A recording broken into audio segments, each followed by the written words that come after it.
YouTube family सबको राधे राधे, राम राम, हर हर महादेव। देखिए आप लोग के बीच में मेरी बहना सिस्टर आप लोग के बीच में होली पे गीत लेके आई है।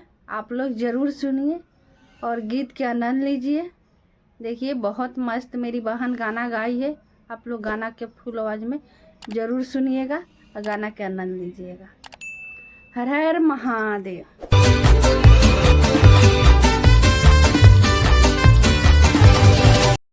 सरस्वती माता कंठ विराजिए और मधुर मधुर होली पर गीत सुनाइए। जय हो सरस्वती माता। सर्वप्रथम शिव गुरु के चरणों में प्रणाम करती हूँ, मेरे प्रणाम को स्वीकार करें। माँ गौरी गणेश के चरणों में प्रणाम करती हूँ, मेरे प्रणाम को स्वीकार करें। सभी गुरु भाई बहनों को प्रणाम करती हूँ, मेरे प्रणाम को स्वीकार करें।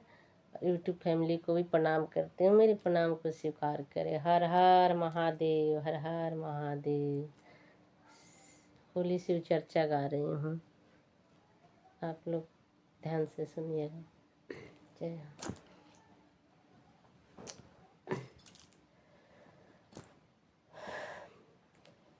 भोला खेले ले होली जटा खोली, भोला खेले ले होली जटा खोली, भोला खेले ले होली जटा खोली, भोला खेले ले होली जटा खोली। पहिला होली पर्वत पर होला, पहिला होली पर्वत पर होला, पर्वत पर होला, पर्वत पर होला। अरे गौरा संगवाय जब जोड़ी, गौरा संगवाय जब जोड़ी, शिव चर्चा।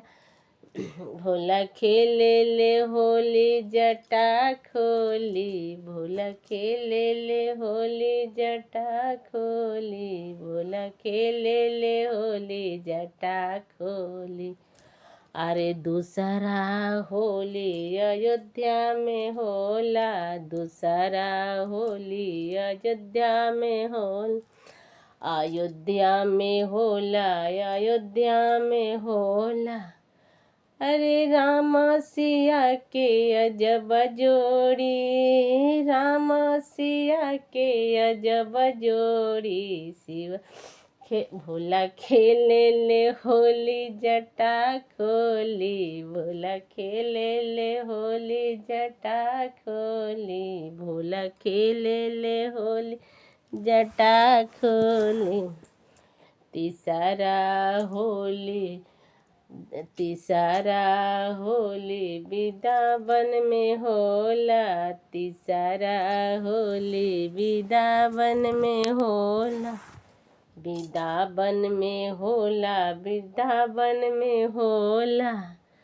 अरे राधा कृष्णाय जब जोड़ी, राधा कृष्णाय जब जोड़ी, भोला खेले ले होली जटा खोली, भोला खेले ले होली जटा खोली, भोला खेले ले होली जटा खोली।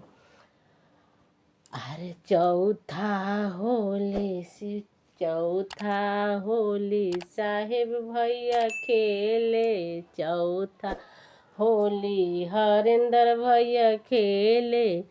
अरे नीलम दीदी अजब जोड़ी, नीलम दीदी अजब जोड़ी, भोला खेले ले होली जटा खोली, भोला खेले ले होली जटा खोली, भोला खेले ले होली जटा खोली।